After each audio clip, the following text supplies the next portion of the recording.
would like to deliver my public speaking, but before that, I have a video of public speaking that I would like to give some comment. And this video is actually very recommended for you to do public speaking. This is a kind of good example, but we can watch it first, and I give some comment on it. So let me watch the video.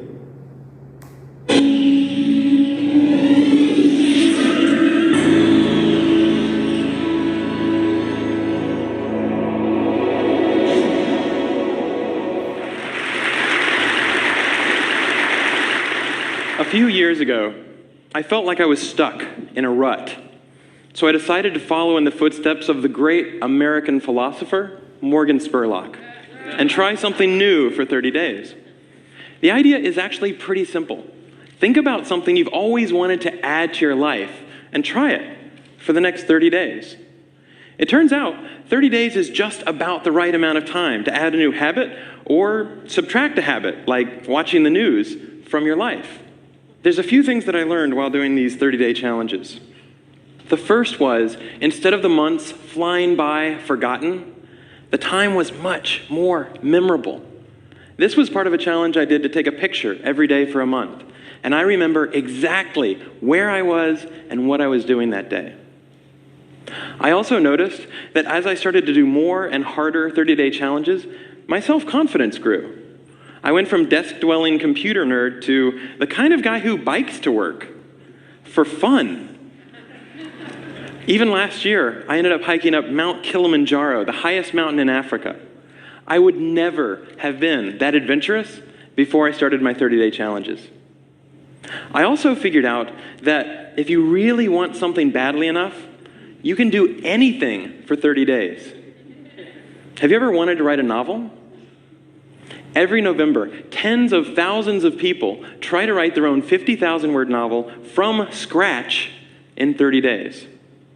It turns out, all you have to do is write 1,667 words a day for a month. So I did. By the way, the secret is not to go to sleep until you've written your words for the day. You might be sleep deprived, but you'll finish your novel. Now, is my book the next great American novel? No, I wrote it in a month. It's awful. But for the rest of my life, if I meet John Hodgman at a TED party, I don't have to say, I'm a computer scientist. No, if I want to, I can say, I'm a novelist. So here's one last thing I'd like to mention. I learned that when I made small, sustainable changes, things I could keep doing, they were more likely to stick. There's nothing wrong with big, crazy challenges. In fact, they're a ton of fun, but they're less likely to stick. When I gave up sugar for 30 days, day 31 looked like this. So here's my question to you. What are you waiting for? I guarantee you the next 30 days are going to pass whether you like it or not. So why not think about something you have always wanted to try and give it a shot for the next 30 days? Thanks.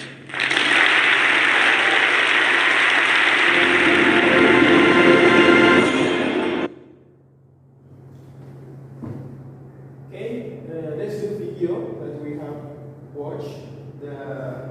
This video actually, this public speaking is due by Matt Katz. The title is Try Something New in 30 Days. Actually, this public speaking, in my opinion, is a very inspirational and also it's a worth to watch. Matt talked about how to maintain, how to achieve goals, or try something new habit by using the challenge of 30 days. He also provides us how to maintain our motivation and how to manage sustainable activity that make us consistent to reach new skills or new hobbies or new activities in 30 days. But the way he delivers literally very good, very heavy intonation and good delivery way. But in my opinion, it is better if we can talk more slowly and more give stress on several points. So we can follow better his public speaking. But overall, his public speaking is clearly good and inspirational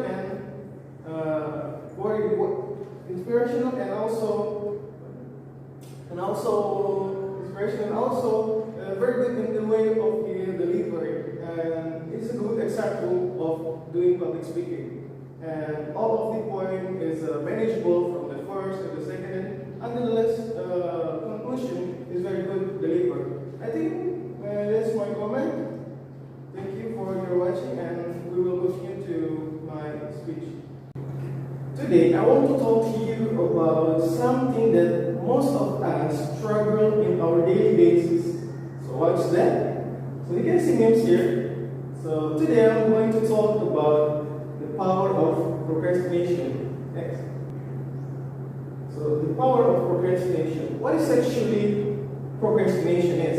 I think all of us already know what is procrastination. Procrastination is when we are put on work or postpone a work or delay a work or we do work in the very last moment. It's actually most of us struggling in our daily basis because sometimes when we do have a big project or assignment or task, we do it in the last moment. So it's actually a very damaging habit for us because it will make us feel frustrated, feel anxiety, and even feel guilty if we do not do that at the moment. So, but why do we procrastinate? Is it because we're lazy or unmotivated, or is there something deeper going on? Actually, there are several key reasons why we do procrastination. It's not only because we are lazy or what. So here it is. The first key reason is it activates our brain's reward system. When we do procrastinate, the dopamine hit our brains and make us feel good and feel happy. Dopamine is the chemical things in our brains that make us feel motivational. So when we do procrastinate, these chemical things in our brains hit and make us feeling good for doing procrastination. And then last, all of this motivational feeling and good feeling burst out and run out at the very last. And what the thing is left anxiety, feeling guilty, and low self-esteem. It's actually because this procrastination. And the second is procrastination is also influenced by our emotions. Sometimes when we face on the big project or difficult task, our brain activates fight or fight system. This makes our brains make our emotion do not do this overwhelmed task. So this makes our brains affect our emotions and make us avoid this overwhelmed task. As it turns out, procrastination has negative impact on our mental health. When it becomes habitual, this procrastination will affect our mental health. And as several researchers have found that the procrastination have a correlation on self-anxiety, low self-esteem, and feeling guilt because we have procrastination as our habitual. So what we can do about it? How we can overcome this frustrating and damaging habit? So there are several steps that we can follow to make us minimize or even destroy this frustrating and damaging habit. Next, the first is setting clear and simple goals. Instead of tackle a big assignment or a big task, it is better to break it down to a manageable chunks, and we can do in manageable steps by steps instead of doing all at once. It is better to make sure that all of your tasks you manage to schedule. For example, the first day I have to work on the first, the second day I have to work on the second, and so on. And the second strategy is using accountability tools or reward to motivate yourself. This actually worked on me because we can setting our deadline and give ourselves self-rewards. Using self-rewards will maintain your motivation to do your job. For example, when doing your scientific writing, for example, when you we already finished the first chapter, you can reward yourself. The reward is dependent on you as long as it can keep yourself motivated. For example, me, when I finish my assignment, I will eat a good food or doing my hobby or playing game, and etc. As long as this makes you motivated by doing this reward for accomplish the deadline that we already set at the very first place.